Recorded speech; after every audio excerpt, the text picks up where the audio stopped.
நீங்கள் என்னதான் stock market அல்லது மியூச்சுவல் ஃபண்ட்ஸ் பற்றி கேள்விப்பட்டிருந்தாலும் பேங்க் எஃப்டியில் தான் அதிகமாக இன்வெஸ்ட் பண்ணக்கூடிய ஆளாக இருந்தீங்க அப்படின்னா உங்களுக்காக தான் இந்த வீடியோ. நீங்கள் சாதாரணமாக HDFC, axis, federal, Canara, SBI இந்த மாதிரி பெரிய பெரிய பேங்க்ஸ் எல்லாம் இன்வெஸ்ட் பண்ணுறீங்க அப்படின்னா உங்களுக்கு கிடைக்கிற ரிட்டர்ன்ஸ் அப்படிங்கிறது வெறும் 6% 7% ரிட்டர்ன்ஸ் மட்டும்தான் உங்களுக்கு கிடைக்கும்.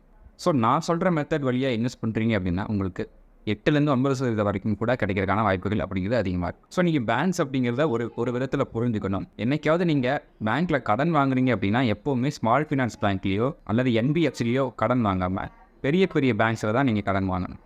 இதுவே நீங்கள் பேங்க்ஸில் ஃபிக்ஸ்டு டெபாசிட்டாக போட போகிறீங்க அப்படின்னா என்றைக்குமே நீங்கள் பெரிய பெரிய பேங்க்ஸில் போய் உங்களுடைய அமௌண்ட்டை அவங்களுடைய ஃபிக்ஸ்டு டெபாசிட் பண்ணக்கூடாது. அதுக்கு பதிலாக என்ன பண்ணணும் அப்படின்னா ஸ்மால் ஃபினான்ஸ் பேங்க்ஸ் அல்லது என்பிஎஃப்சிஸ் அப்படின்னு சொல்லிட்டு சில பேங்க்ஸ் இருக்கும். ஸோ இவங்க எல்லாமே ரெவியே கீழே வர பேங்க்ஸ் தான். மணியும் சேஃபாக இருக்கும். அட் த சேம் டைம் உங்களுக்கு இன்ட்ரெஸ்ட் ரேட் அப்படிங்கிறதும் கொஞ்சம் நார்மலாக கிடைக்கிற பேங்க்ஸோட ரேட்டை விட அதிகமாகவே இருக்கும்.